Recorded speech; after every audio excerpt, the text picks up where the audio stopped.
Kayong mga tao sa buong mundo, pakinggan ninyo ang aking panawagan. Kayong mga walang alam, magkaroon kayo ng karunungan. Kayong mga mangmang, magkaroon kayo ng pangunawa. Makinig kayo sa sasabihin ko, sapagkat ito ay tama at kapaki-pakinabang. Ang sinasabi ko ay pawang katotohanan lamang. Sa nagsasalita ng masama, ako ay nasusuklam. Pawang matuwid ang sinasabi ko. Hindi ako nagsasalita ng kasinungalingan o pandaraya. Ang lahat ng sinasabi ko ay malinaw at pawang tama sa taong may pangunawa. Pahalagahan ninyo ang karunungan at ang pagtutuwid ko sa inyong ugali kaysa sa pilak at ginto. Sapagkat higit na mahalaga ang karunungan kaysa sa mamahaling hiyas, at hindi ito matutumbasan ng mga bagay na hinahangad mo. Ako ang karunungan, at alam ko kung paano unawain ang tama at mali, at alam ko rin kung paano magpasya ng tama. Ang may takot sa Panginoon ay lumalayo sa kasamaan.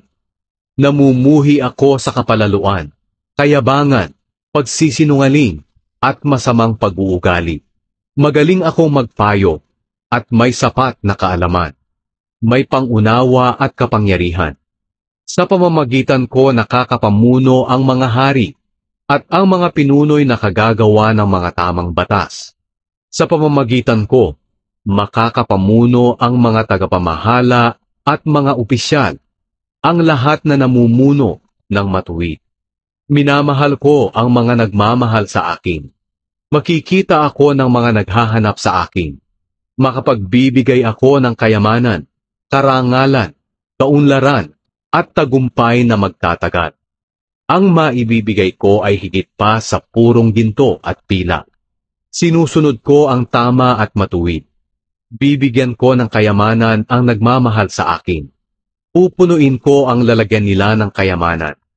Noong una pa, nilikha na ako ng Panginoon bago niya likhain ang lahat.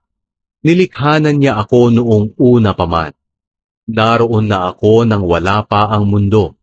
Ang mga dagat, mga bukal, mga bundok, mga burol, mga bukid, at kahit pa ang mga alikabok. Naroon na ako nang likhain niya ang langit.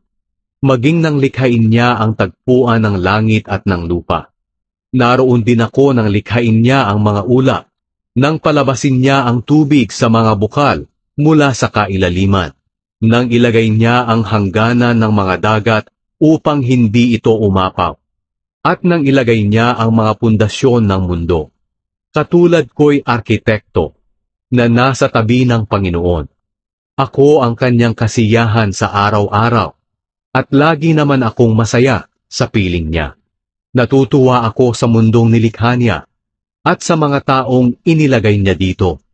Kaya ngayon mga anak, pakinggan ninyo ako. Mapalad ang mga sumusunod sa pamamaraan ko. Pakinggan ninyo ang mga pagtutuwid ko sa inyong pag-uugali, upang maging marunong kayo.